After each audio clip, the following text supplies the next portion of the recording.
यदि नक्शे बनाने वाले के हिसाब से देखा जाए तो नदी चाहे छोटी हो या बड़ी, उसका उद्गम स्थान एक ही होता है, जिससे नदी की लंबाई भी बढ़ जाती है। और वहीं जियोग्राफी के वैज्ञानिकों का मानना है कि जहां पानी की धारा बहुत ज़्यादा होती है वहीं नदी का उद्गम स्थान होता है, तो इस हिसाब से नदी का आकार कम हो जाता है। और यही कारण है कि परिभाषा में अलग अलग तथ्यों को बल देने के कारण दुनिया की अनेक नदियों के उद्गम स्थान के बारे में आज भी सस्पेंस बना हुआ है। एक ऐसा ही सस्पेंस हमें अमेज़न नदी के बारे में भी देखने को मिलता है।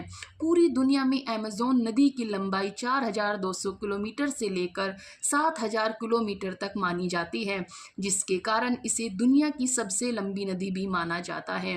अमेज़न नदी दक्षिण अमेरिका के 8 देशों से होकर गुजरती है। यह 8 देश हैं: Brazil, Bolivia, Peru, Ecuador, Colombia, Venezuela, Guyana, Suriname और फ्रेंच गुयाना।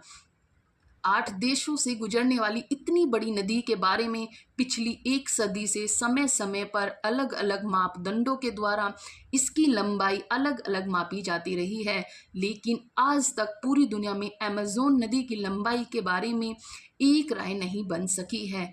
ऐसे ही प्रयास 1707 में एक भूगोलविद फादर फ्रिज ने किया था। उन्होंने अमेज़न नदी का एक नक्शा बनवाया और इसे छाप दिया, जिसमें उन्होंने बताया कि अमेज़न नदी लोरी कोटा झील से निकलती है और बताया कि अमेज़न नदी की सहायक नदी मारानोन इसका स्टार्टिंग पॉइंट है।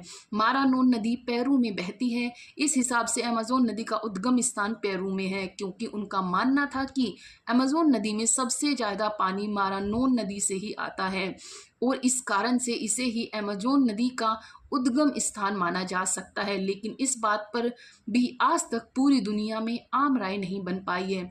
ऐसी ही एक कोशिश 20वीं शताब्दी के दौरान जब अनेक खोजकर्ताओं ने पाया कि अमेज़न नदी की शुरुआत पेरू की एपरीमेक नदी से होती है, लेकिन इस बात पर भी आज तक पूरी दुनिया में सभी भूगोलवेत्ता एक राय नहीं बना पाए हैं।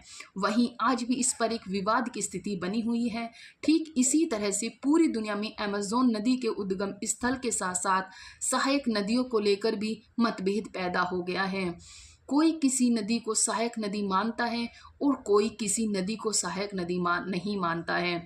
इसी कहानी में एक बार फिर से नया मोड़ तब आया जब 1960 में पेरू के ही एक भूगोलविद ने घोषणा की कि पेरू की एपरीमेक नदी का उद्गम स्थान पेरू में नेवादो मिसी नाम की जगह से होता है और इस कारण से अमेज़न नदी का यही उद्गम स्थान हो सकता है। 1960 के दशक में इस तरह के विचार